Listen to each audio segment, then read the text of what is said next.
네, 이재명 대통령이 오는 일요일 대통령 관저에서 새 여야 지도부와 오찬을 겸한 회동을 합니다. 의제를 따로 두지 않고 허심탄회한 대화를 나눌 예정인데요. 거듭 여야정 협치 의지를 강조할 것으로 보입니다.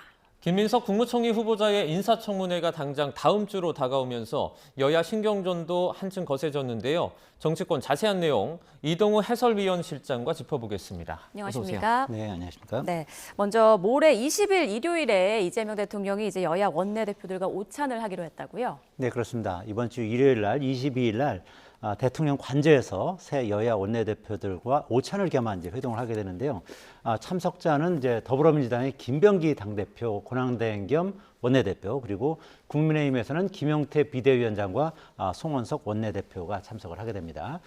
이 대통령은 첫 선견연에서 대화 주제를 따로 정해두지는 않고 자유롭게 의견을 나눌 예정이다 이렇게 밝히고 있는데요. 이와 관련해서 우상호 정무수석의 발표 내용 한번 직접 들어보시겠습니다. 대통령께서는 G7 정상회의 관련 여러 내용들을 소상히 설명할 계획이고 기타 의제 제한 없이 허심탄회한 대화를 나누겠다고 하셨습니다. 네, 이 대통령은 이제 앞서 취임 직후인 6월 4일에도 국회 사랑제에서 여야 지도부를 초청을 해서 오찬을 함께하면서 이제 소통 의지를 드러낸 바가 있지 않겠습니까? 대통령실은 이제 당초 새 여야 원내대표와의 그 회동을 다음 달 초 정도로 이제 예정하고 대통령에게 보고를 했다고 합니다. 근데 대통령은 가급적 빨리 하는 것이 좋지 않겠느냐 이렇게 제안을 했다는 것인데요. 대통령실 관계자는 이 대통령이 시급한 현안에 대해서 여야 지도부와 대화를 나누는 것이 바람직하다고 판단해서 회동 시기를 당기라고 지시했다. 뭐 이렇게 밝히기도 했습니다. 네. 이번 회동에서 좀 어떤 대화가 오갈 걸로 예상하세요? 아무래도 이제 현안이 여러 가지가 있으니까 시급한 현안 위주로 이제 얘기를 할 것으로 이제 보이고요. 무엇보다도 지금 이제 워낙 민생이 어렵다 보니까 이번에 20조가 넘는 추경안을 편성하지 않겠습니까? 그래서 이 추경안의 조속한 심사와 통과를 촉구할 것으로 이제 예상이 되고요.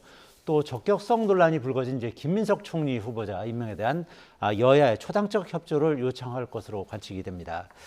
김 후보자 임명이 늦어진다면 아무래도 내각을 총괄할 그 총리직 공백이 길어지는 것인 만큼 이 대통령에게도 아무래도 이제 부담으로 작용할 수 있다 이런 판단을 할 것으로 보이고요. 이외에도 이재명 대통령께서는 그 내란 극복이라든지 민생 회복 그리고 국민 통합 이런 얘기도 할 것으로 예상이 되고요. 또 정례적으로 여야정 협의체를 만들어서 국정을 긴밀하게 논의하자 이런 제안도 할 수 있을 것으로 이렇게 보이고요. 반면 국민의힘에서는 그 김민석 총리 후보자에 대한 얘기를 꺼낼 수 있을 것 같아 보이는데요. 당장 이제 국민의힘에서는 그 김 후보자의 도덕적 문제가 이제 여러 가지가 있으니까 지명을 철회해달라 이렇게 요구할 수 있을 것으로 보이고요. 또 하나는 이제 민생 회복 그 쿠폰 지급으로 인해서 아무래도 우리나라의 어떤 재정 건전성이 좀 나빠질 수 있다. 그리고 금리가 인상될 가능성도 있지 않겠느냐, 또 물가가 인상될 가능성도 있지 않겠느냐 이런 이제 우려를 이제 표명할 것으로 예상이 되고요. 이 밖에도 이제 대법관 이제 증언 관련법이라든지 아니면 대통령에 대한 재판이 중지되도록 하는 형사소송법 개정안이라든지 이런 이재명 대통령의 그 사법 리스크와 관련한 법안을 추진하는 것에 대한 반대 의사를 명확히 피력할 가능성도 있어 보입니다. 네, 여야 간 이견을 보이고 있는 현안들이 워낙 많아서 회동의 분위기가 어떨지도 궁금한데 이번 회동의 의미는 뭐라고 볼 수 있을까요? 지난번 이재명 대통령이 취임하면서 취임사에서 통합과 실용을 실천하겠다 이렇게 말씀하시지 않았습니까? 그러면서 통합은 협치를 통해서 이제 이루어질 수 있는 것인데요. 아무래도 이제 취임식을 하고 그리고 G7 정상회의를 하자마자 취임 한 달도 안 돼서 여야 대표들을 초청해서 이렇게 자리를 마련하는 것은 협치와 소통을 상징적으로 보여주는 그런 의미가 있다 이렇게 볼 수 있을 것 같고요. 또 야당에게 정치적 공간을 열어주고 또 협치와 소통의 물꼬를 이렇게 트는 것은 그동안 이 같은 움직임이 상당히 드물지 않았습니까? 윤석열 전 대통령 때는 그래서 상당히 높은 평가를 받지 않을까 이렇게 예상이 되고요. 아시다시피 이제 윤석열 대통령 때는 야당 대표와 회동을 상당히 기피했거든요. 그러다 보니까 그 한 2년 정도 지난 뒤에 이재명 당시 민주당 대표하고 이제 회동한 적이 있거든요. 그 자리에서 당시 이제 이재명 대표는 이 자리까지 오는데 2년이라는 세월이 걸렸다 이렇게 이제 뼈 있는 농담을 하기도 했고요. 또 2년 동안 그 여야 영수회담이 전혀 열리지 않았다. 뭐 이런 점을 이제 지적한 것이라고 볼 수 있겠는데 그렇기 때문에 이재명 대통령이 모두의 대통령이 되겠다 이렇게 취임사에서 선언한 내용을 지금 이런 방식으로 실천한다면 향후 성공한 대통령의 어떤 발판을 놓았다 이런 평가를 받을 수 있을 것으로 보입니다.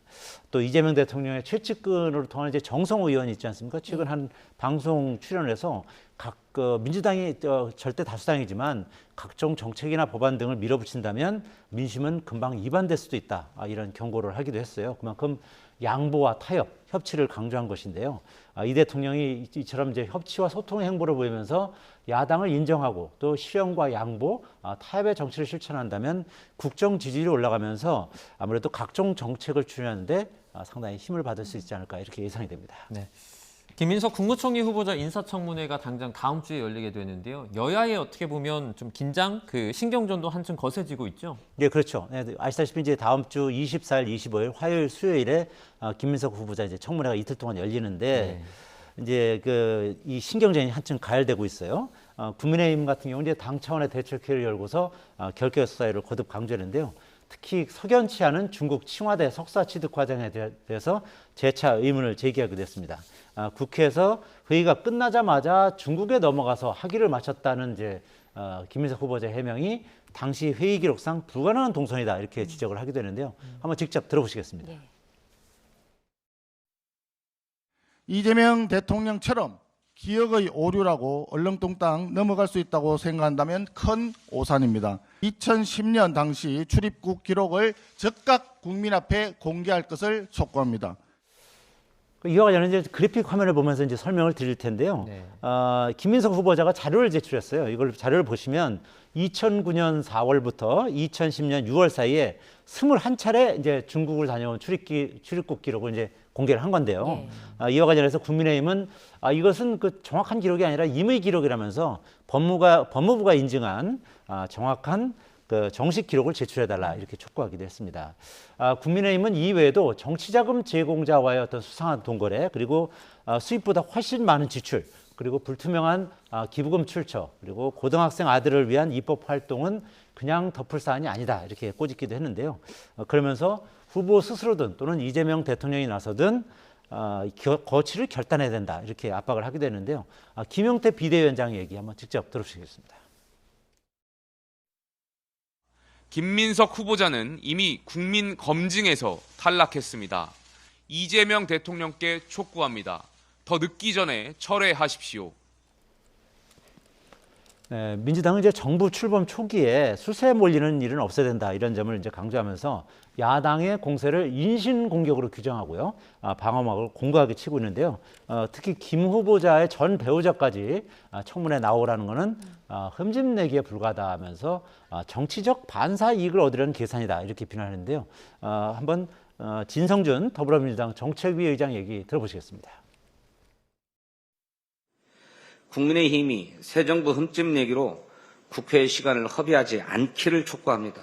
국정 운영 능력과 정책 역량을 검증하기를 바랍니다. 또 저는 이제 망신주기식 청문회를 좀 법으로 막겠다면서 이제 관련법 개정 의지도 이제 내비쳤는데요. 이와 관련한 발언도 민주당 관계자에게 직접 들어보시겠습니다. 가족까지 이렇게 파헤치는 망신주기식 인청 인사청문회는 선진 외국 사례까지 아마 감안해서 개정을 해야 되지 않느냐. 이제 아시는지 모르겠지만 이제 미국 같은 경우는 이제 도덕성 검증 같은 경우는 이제 비공개로 이제 정부에서 하고요.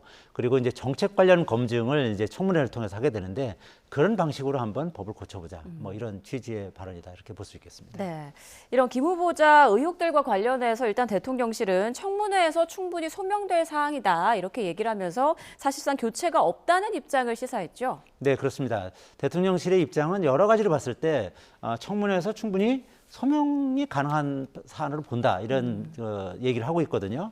그러니까 바꿔 말하면 이제 여러 가지로 봤을 때 크게 문제는 없다 이런 얘기인데요. 이것도 이제 관련 그래픽을 보면서 설명을 드리겠는데 대통령실 관계자는 총리 후보자의 인사청문회는 국회의 고유 권한이고 이와 관련해서는 여러 가지 제기되는 쟁점들에 대해서 면밀하게 주시하고 있다 이렇게 말을 했고요. 또 대통령실 관계자는 그러면서 어쨌든 청문회 과정을 좀 더 지켜보겠다, 뭐 이런 입장이라고 덧붙이기도 했고요. 또 국민의힘이 문제 삼는 사안들이 뭐 사인 간의 채무의 영역이라는 점에서 공직자로서 중대한 결격 사유에는 해당하지 않는다, 이렇게 판단을 한다는 것입니다. 그 앞서 이재명 대통령도 이제 비슷한 입장을 표명했거든요. 주요 7개국 G7 회의 그 참석자 출국하면서 가진 전용기 내에서 이제 즉석 기자 간담회에서 기무자 의혹에 대해서 분명하게 선을 긋기도 했는데요. 당시에 청문회 과정에서 충분히 설명할 수 있는 사안으로 본다, 이렇게 말을 한 바가 있습니다.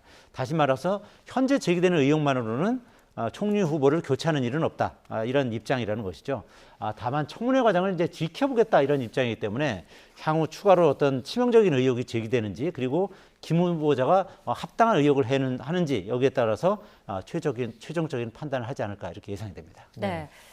자, 방금 들어온 속보 잠깐 전해드리겠습니다. 행정안전부에서 오후 2시 반부터 중대본 1단계를 가동했다라는 소식입니다. 지금 수도권과 강원도에 호우특보가 내려지면서 피해가 예상됨에 따라 중대본 1단계가 오후 2시 반부터 가동됐다라는 소식입니다. 네, 장마가 일찍 시작되면서부터 지금 시작부터 비가 좀 많이 내리기 시작을 했거든요. 이와 관련해서 정부 차원에서 대책을 강구한 것으로 보입니다. 다시 한번 전해드립니다. 행안부가 오후 2시 반부터 중대본 1단계를 발령했다라는 소식 전해드립니다. 네, 계속해서 대담 이어가겠습니다. 여야가 이제 국회 법제사법위원장 등 공석인 상임위 배분을 두고도 연일 신경전을 벌이고 있잖아요. 예, 그렇습니다. 이제 현재 그 법사위원장, 예결위원장 등 4개의 자리가 지금 공석으로 있는 상황이거든요. 그러다 보니까 서로 이제 여야가 이 자리를 놓고 이제 양보 없는 기싸움을 벌이고 있는데요. 당장 예결위가 구성되지 않으면은 이제 이 추경안 심사와 통과가 좀 어렵지 않겠습니까? 그렇기 때문에 민주당은 국민의힘을 향해서 이제 집착과 목리를 그만두고 원구성을 서두르자, 이렇게 촉구하고 있는데요. 김병기 원내대표 얘기 한번 직접 들어보시겠습니다. 여야가 함께 단 하루라도 빨리 추경안을 처리해서 국민의 먹고 사는 문제부터 먼저 해결합시다. 이 법사위원장 등 이제 다른 상임위원장 자리 역시 22대 그 국회 출범 당시에 여야가 합의를 마친 만큼 합의 대상조차 아니다, 이런 점도 이제 강조하고 있는데요. 반면에 국민의힘은 여야가 이제 정권 교체를 뒤바뀐 상황에서 협치의 정신을 살리기 위해서라도 법사위원장하고 예결위원장 자리는 야당에 넘겨달라, 이렇게 요구를 하고 있는 상황입니다. 이와 관련해서 국민의힘 송원석 원내대표 발언 잠시 들어보시겠습니다.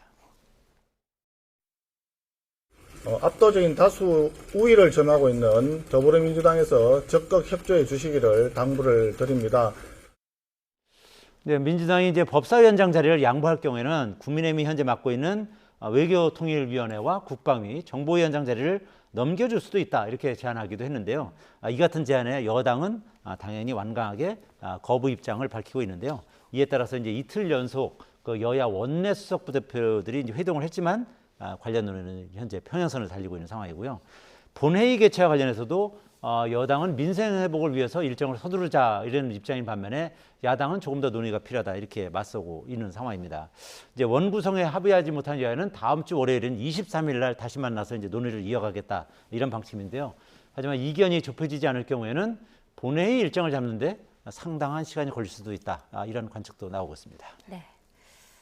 알겠습니다. 방금 들어온 속보를 좀 전해드리겠습니다. 서울 회생법원에서 밝힌 내용인데요. 오늘 홈플러스 인가전 인수합병 신청에 대해서 허가를 결정했다라는 소식입니다. 홈플러스가 이제 그제 서울 회생법원에 인가전 인수합병 추진 허가 신청을 했는데요. 이와 관련해서 오늘 홈플러스 인가전 인수합병 신청을 서울 회생법원에서 허가하기로 결정했다라는 속보입니다. 네, 매각 주관사는 이제 홈플러스가 요청을 했던 3일 회계 법인으로 선정이 됐고요. 이제 최종 인수자를 선정하기까지 약 2달에서 3달 정도가 소요될 것으로 예상이 됩니다. 다시 한번 전해드리겠습니다. 회생법원이 홈플러스 인가전의 인수합병 신청 허가를 결정했다라는 소식을 전해드립니다. 관련 소식도 들어오면 저희가 전해드리도록 하겠습니다. 네, 지금까지 정치권 상황 이동우 해설위원실장과 함께 알아봤습니다. 고맙습니다. 고맙습니다.